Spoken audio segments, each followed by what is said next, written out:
Shalom, salam sejahtera dalam kasih Tuhan kita Yesus Kristus. Bapak Ibu, saudara-saudari jemaat Tuhan dimanapun berada. Hari ini Jumat 10 Juni 2022. Bersama saya Pendeta Jumantri, kita akan bersama mengawali hari kita dengan merenungkan firman Tuhan. Sebelum itu, mari kita berdoa.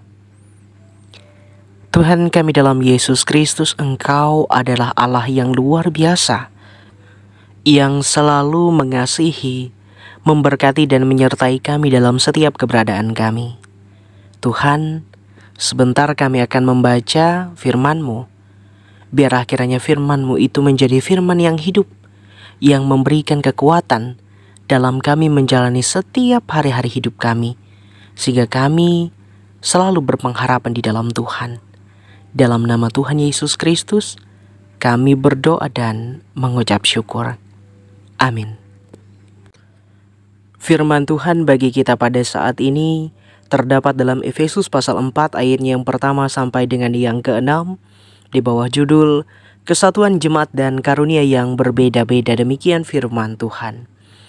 Sebab itu aku menasihatkan kamu, aku, orang yang dipenjarakan karena Tuhan, supaya hidupmu sebagai orang-orang yang telah dipanggil berpadanan dengan panggilan itu. Hendaklah kamu selalu rendah hati, lemah lembut dan sabar. Tunjukkanlah kasihmu dalam hal saling membantu, dan berusaha memelihara kesatuan roh oleh ikatan damai sejahtera. Satu tubuh dan satu roh, sebagaimana kamu telah dipanggil kepada satu pengharapan yang terkandung dalam panggilanmu. Satu Tuhan, satu iman, satu baptisan, satu Allah dan Bapa dari semua, Allah yang di atas semua, dan oleh semua, dan di dalam semua. Amin untuk firman Tuhan. Saudara yang diberkati dan dikasihi dalam Tuhan Yesus Kristus, kita telah membaca bersama Efesus pasal 4 ayat 1 sampai 16. Saudara, Paulus menulis sebuah surat kepada jemaat yang ada di Efesus ketika dia berada di dalam penjara. Penjara itu berarti situasi sulit dalam kehidupan, juga karena segala keterbatasan, yang berarti tercabutnya kebebasan. Tetapi itu tidak menghalangi kesetiaan Rasul Paulus untuk dapat menemani jemaat yang ia layani. Saudara, kata satu itu menjadi kata kunci dalam bagian surat penggembalaan di dalam perikop ini.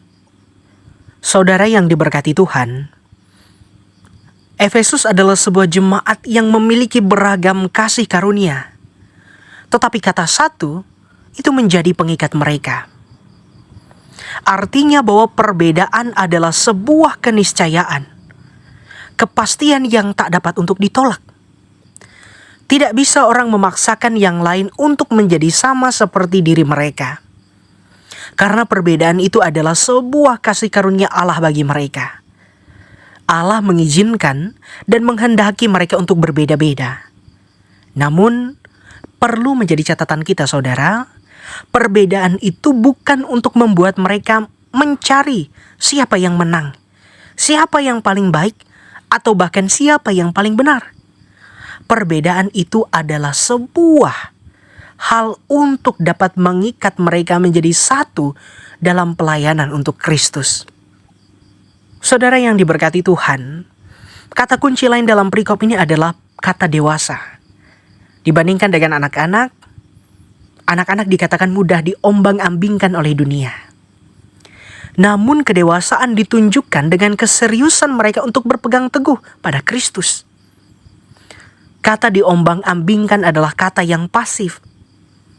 Mereka tidak secara mandiri untuk dapat bersikap. Sedangkan kata berpegang teguh menunjukkan perubahan sikap dari yang pasif menuju aktif. Artinya jemaat yang bersatu itu diharapkan untuk tidak menjadi jemaat yang pasrah dibawa kemana dunia membawa mereka. Contoh sederhananya seperti kepalsuan, kelicikan, atau bahkan penyesatan. Tetapi sebaliknya yang diharapkan secara aktif untuk menyuarakan kebenaran, kasih dan bertumbuh bersama ke arah Kristus. Harapan Paulus itu sebenarnya sederhana. Jemaat yang berbeda-beda kasih karunia itu dapat secara aktif bersatu untuk menyuarakan Kristus dalam hidup mereka melalui pikiran, perkataan, dan perbuatan mereka. Jangan justru saling memecah-mecahkan diri mereka karena berbagai tantangan hidup di dunia ini. Contoh sederhana kalau di dalam kehidupan kita, tanpa adanya kesatuan dan kesehatian antara keluarga, misalnya antara pasangan suami, istri, dan anak-anak, tentu tidak akan ada damai sejahtera yang bisa kita peroleh dalam kehidupan rumah tangga. Dalam pekerjaan juga demikian. Bahkan di mana-mana kita berada, semua orang pada dasarnya adalah unik dan menarik. Semua orang memiliki karunia dan talenta masing-masing. Setiap karunia yang diperoleh haruslah digunakan dengan penuh hikmat dan bijaksana agar dapat memberkati orang-orang yang ada di sekitar kita.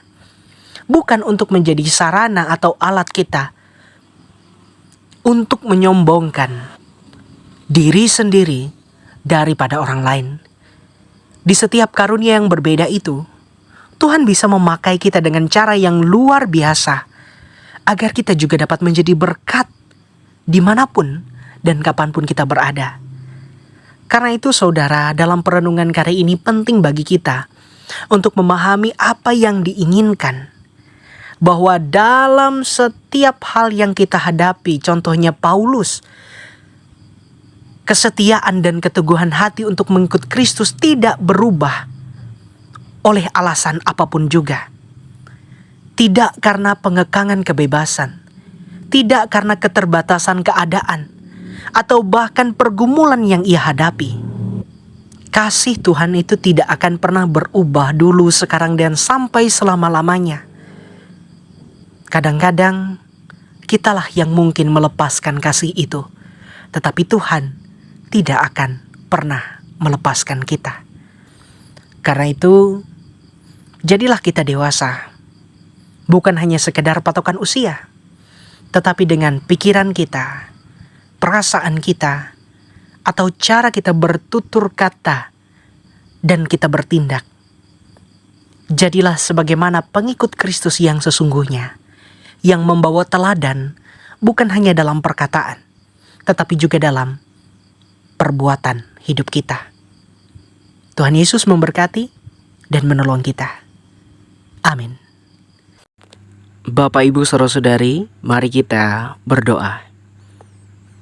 Ya Tuhan kami dalam Yesus Kristus, Engkau adalah Allah yang luar biasa, yang selalu memberkati dan menyertai setiap hari-hari hidup kami, dalam setiap kelebihan dan kekurangan yang kami alami. Tapi kami tahu dengan pasti bahwa Tuhan tidak pernah meninggalkan kami barang sedetik pun juga. Dan kami dapat menggantungkan setiap pengharapan dan hidup kami hanya kepada Tuhan. Jikalau firman-Mu saat ini menyapa kami, dan jikalau firman-Mu saat ini mengingatkan kami, ya Tuhan, ajarkanlah kami agar kami dapat menjadi pelaku firman Tuhan yang ada dan di dalam kehidupan kami. Ya Tuhan, kami rindu agar kami memperoleh damai sejahtera. Kami rindu agar di setiap hari kami dapat melakukan segala sesuatu yang Engkau rancangkan bagi kami, yang penuh dengan damai sejahtera itu. Hari ini dan saat ini, kami mengawali aktivitas kami dengan menyerahkan penuh kepada Tuhan. Biarlah Engkau memberikan kami kekuatan dan kemampuan untuk menjalani setiap hari-hari hidup kami, dengan tidak menyalahi apa yang Engkau tetapkan bagi kami. Ya Yesus Tuhan kami menyerahkan harapan, permohonan dan doa kami. Karena Engkaulah yang Maha Tahu, Maha Melihat, dan Maha Mengerti atas setiap keperluan dan kebutuhan kami. Biarlah Engkau menjaga dan melindungi kami daripada yang jahat, menjauhkan kami dari celaka dan sakit, dan memberi kami satu rancangan yang terbaik dalam hidup kami. Ya Tuhan, kami menyerahkan keluarga kami menyerahkan orang tua saudara, Kami menyerahkan suami, istri, anak-anak kami. Dalam pertolongan Tuhan, Engkau selalu melindungi kami dan keluarga kami. Sehingga apa yang kami perlu, apa yang kami minta, tentulah itu menjadi bagian dalam perhitungan Tuhan, yang Engkau nilai menjadi bagian dalam damai sejahtera dalam hidup kami. Kami menyerahkan secara khusus pula saat ini jemaat-Mu yang ada di Jemaat GKI Anugerah di Rumbakung. Tuhan juga memberkati para pelayan-Mu di sana. Pendeta, penatua diakon, bahkan mereka yang selalu boleh dengan sukacita ambil bagian dalam setiap pelayanan Tuhan. Para jemaat-Mu pun juga Engkau berkati agar mereka dapat menjadi saksi yang hidup bagaimana Tuhan Yesus sungguh mengasihi mereka, memberkati setiap buah-buah pelayanan, dan itu akan menjadi buah yang dapat dinilai dan membawa orang dalam percaya kepada Tuhan. Ya Yesus Tuhan kami berdoa dalam setiap harap dan permohonan kami, sehingga jadilah kehendak Tuhan dalam hidup dan sepanjang hidup kami yang penuh dengan sukacita itu. Dalam nama Tuhan Yesus Kristus, kami berdoa dan mengucap syukur. Bapa kami yang di sorga, dikuduskanlah nama-Mu, datanglah kerajaan-Mu, jadilah kehendak-Mu di bumi seperti di sorga. Berikanlah kami pada hari ini makanan kami yang secukupnya, dan ampunilah kami akan kesalahan kami, seperti kami juga mengampuni orang yang bersalah kepada kami. Dan janganlah membawa kami ke dalam pencobaan, tetapi lepaskanlah kami daripada yang jahat, karena Engkaulah yang mempunyai kerajaan dan kuasa dan kemuliaan sampai selama-lamanya. Amin. Salam sehat untuk kita semua, Bapak, Ibu, saudara-saudari. Tuhan Yesus memberkati. Shalom. Tuhan memberkati engkau dan melindungi engkau. Tuhan menyinari engkau dengan wajah-Nya dan memberi engkau kasih karunia. Tuhan menghadapkan wajah-Nya kepadamu dan memberi engkau damai sejahtera. Amin.